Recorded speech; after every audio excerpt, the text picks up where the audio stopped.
As we headed off to commercial, it was pointed out that the booth will review that last play, the interception by Brian Scott. And one of the new NFL rules for this season, all turnovers automatically are reviewed by the replay official.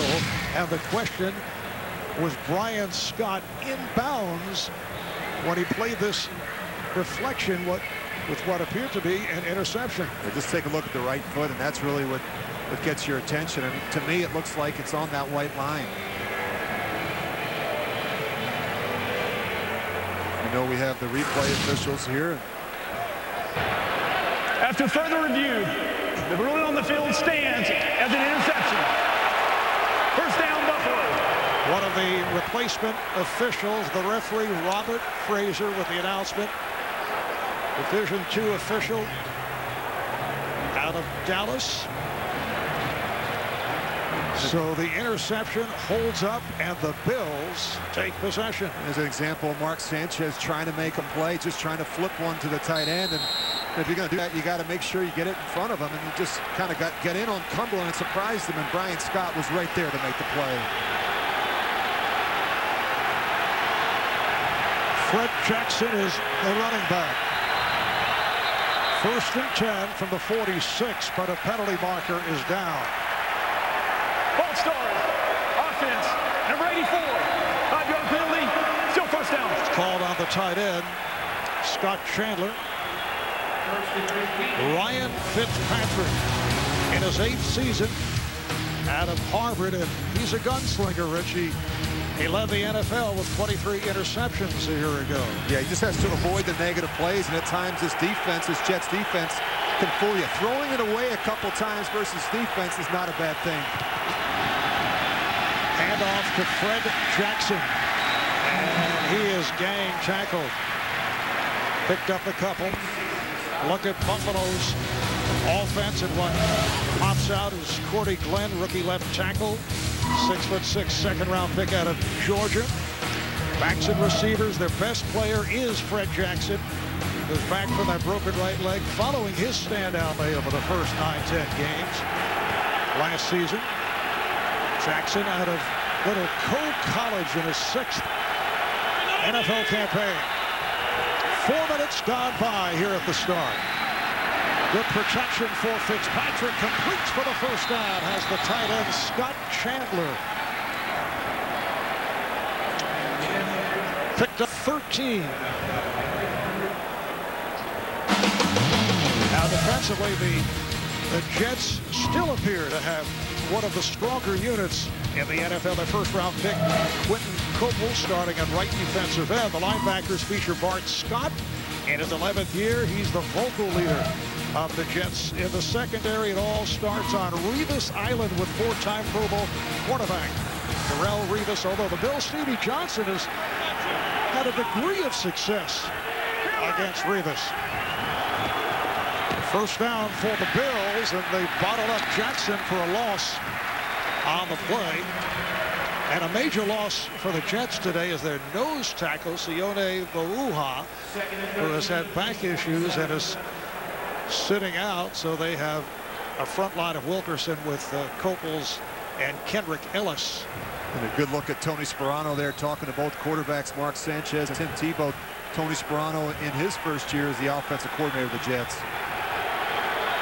Tony Sperano, the one-time head coach of the Miami Dolphins, where he ran quite a bit of the Wildcat with Ronnie Brown.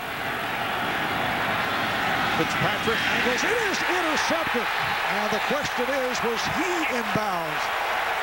The call on the field is yes, as Darrelle Revis picks off the pass intended for Stevie Johnson. The Jets will get it back. We have no score. 9:51 left in the first.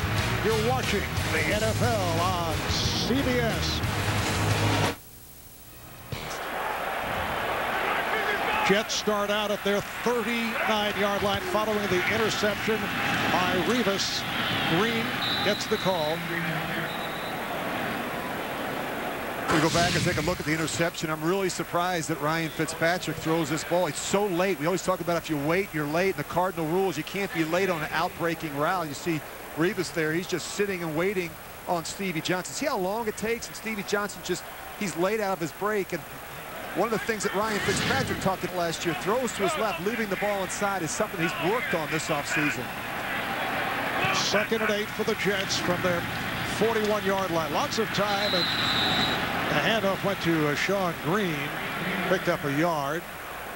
Stopped by Brian Scott. We talked about how important it was going to be for this Bills defense to address Tim Tebow and the Mark Sanchez factor.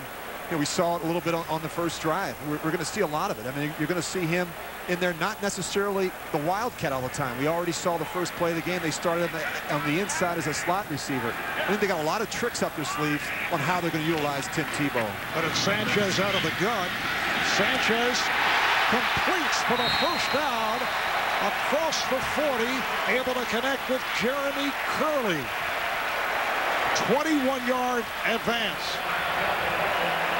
Well, one of the matchups they really liked is in their sub package, going after Leotis McKelvin, their nickel defensive back, putting a guy like Jeremy Curley on him. So staying away from Gilmore and Williams, the two starting cornerbacks, and working inside on the Bills' third DB. All right, Rich, here's the situation. Sanchez makes the good pass to Curley, completes it. He goes to the sideline, and here's Tebow. I wouldn't want to do it, Martin. I just think it disrupts the timing and rhythm of the things. It's going to make it difficult for Sanchez when he gets back on the field. The handoff goes to Powell. Try to make the cut, and could not. Short yardage pickup. Bilal Powell, second-year man out of Louisville. The question with Powell has been blocking. As a senior in college, he averaged 6 yards a carry. And here comes Mark Sanchez. Well, there's been a lot of extra preparation time for the Buffalo Bills preparing for this thing. Talking to Chan Gailey last night. The good thing is they've had extra time. The bad thing is they're not exactly sure what's going to come because they haven't seen any snaps of Tebow in the Wildcat in preseason. Hill left, Holmes right. Sanchez looking left and had a wide open Santonio Holmes. And he hears it from the crowd. And these are the throws that he has to hit. We were out of practice on Friday. We saw this double move where you're going to see Santonio Holmes. He stops. Now he keeps working. And what happens is you have to give the receiver some time to get back up to full speed. Mark Sanchez, he can't put so much air on that throw. Not that it had anything to do with this play. We heard so much chatter during the course of the week. It came out that last year, Santonio Holmes and Mark Sanchez, after game 3, did not even talk to each other. I don't know how you possibly do that. That relationship between quarterback and receiver, absolutely critical. That pass intended for Stephen Hill, and a flag is down. Aaron Williams, the left corner, on the coverage.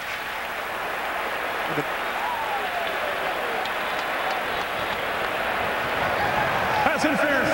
Defense. Number 23. It's a spot foul. Automatic first down. So it is called on the left corner. Second-year man from Texas, Aaron Williams. Well, there's a size of it. Look at the left arm there. He's just got it wrapped around Hill, and then, of course, you just see him pulling, and obviously a pass interference. And like Stephen Hill, he's raw. He's very talented. He's got rare measurables of playmaking ability and what I would call unusual speed at 4.33. And off the Green. Off the good hole, has a first down. Wide open up the middle. Jarris Bird, the free safety, came up to make the stop. It's a 12-yard run for Green. And again, Tebow in. Now there'll be adjustments from Buffalo defensively. They want to know whether Sanchez and Tebow are in the game together. Is it just Tebow? That changes the fronts that they play. And the big challenge, I think, for Buffalo defensively, you've got a quarterback in there now that can function in the Wildcat, and the threat of the pass is huge. I mean, we know Tebow can throw the ball down this part of the field. Rich, is this the most extensive use of the Wildcat you've ever seen? I think we're going to see a lot of it. The more successful it is, and now all of a sudden you get a chance to see the guy run. He's 250 pounds. He can move people inside. So Tebow picked up 4. Now, during the preseason, the Jets, as I mentioned right at the start, did not score a touchdown. Their first 3 preseason games. The last team in that situation, the Atlanta Falcons, back in 1977, and the Jets did score a touchdown in their final preseason game against the Eagles. Sanchez is back in. 2nd down and 6. Off the pump, fires end zone, touchdown, Jets. Jeremy Curley with the catch.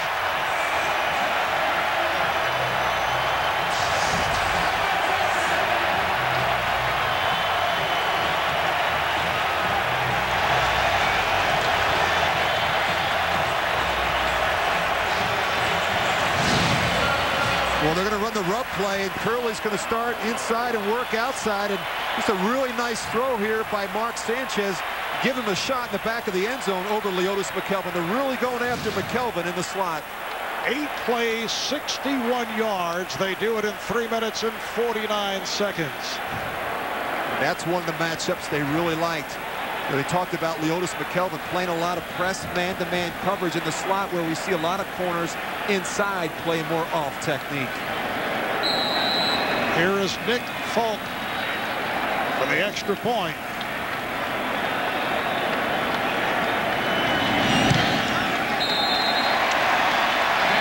Six minutes to go in this opening quarter. We have seen quite a bit of the two quarterbacks, Mark Sanchez and Tim Tebow, and it has worked for a 7-0 Jet lead.